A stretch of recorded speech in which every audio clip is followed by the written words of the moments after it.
295 by 2 in long division method.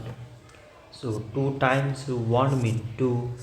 On subtracting we get 0.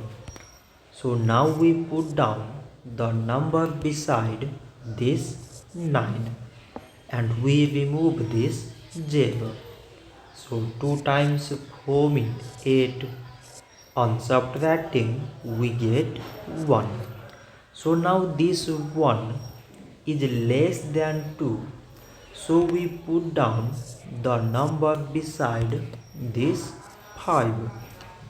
So it became 15 and 2 times 7 means 14. On subtracting we get 1.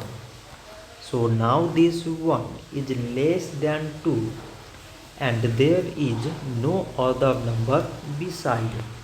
So we put here decimal so that we take 0.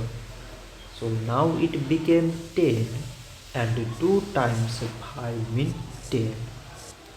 On subtracting we get 0. So 295 divided by 2 is 147 decimal 5. So this much for today and thanks for watching.